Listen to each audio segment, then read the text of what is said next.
एक बार स्कूल में मैडम पढ़ा रही तो बच्चों से सवाल पूछा, बताओ ताजमहल कहाँ पर स्थित है। तो सारे बच्चे बोले मैडम आगरा में। तो मैडम बोली गलत जवाब, ताजमहल गाजियाबाद में। सुनते ही बच्चे कंफ्यूज हो गए और एक दूसरे की तरफ देखने लगे। फिर उन्होंने यही बात घर पे बताई तो सारे बच्चों के माँ बाप इकट्ठा होकर अगले दिन हेडमास्टर के ऑफिस पहुंचे और बोले आपकी मैडम बच्चों को गलत पढ़ा रही है, ताजमहल गाजियाबाद में बता रही है। फिर हेडमास्टर बोला पहले तो सारे अपने अपने बच्चों की फीस जमा कराओ और दूसरा आप 6 महीने से बुलाए से भी नहीं आ रहे हो और जब तक फीस जमा नहीं होगी तब तक ताजमहल तो गाजियाबाद में ही रहेगा।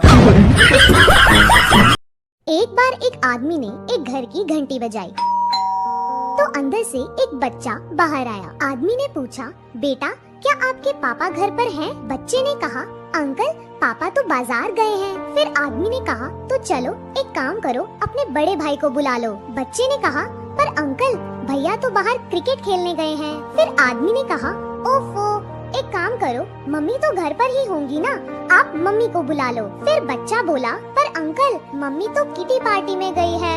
ये सुनकर आदमी उस बच्चे से परेशान हो गया और गुस्से में बोला, तो बेटा तुम घर पर क्यों बैठे हो, तुम भी कहीं चले जाओ। फिर बच्चा बोला, अरे अंकल मैं भी तो अपने दोस्त के घर आया हूँ।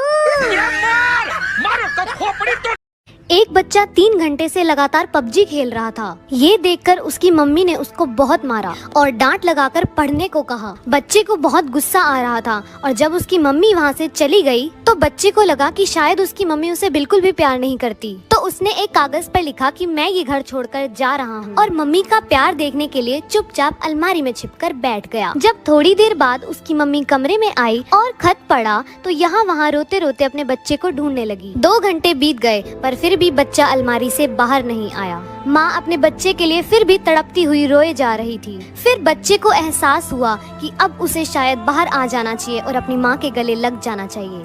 और जैसे ही बच्चा बाहर आया उसकी माँ ने उसको गले लगाया और इतना मारा, इतना मारा, इतना मारा कि बच्चा समझ गया कि उसकी माँ उसको कितना प्यार करती। यार दुनिया में सबसे बड़ा कौन है? मंदिर है सबसे बड़ा। मंदिर बड़ा तो धरती पर क्यों खड़ा?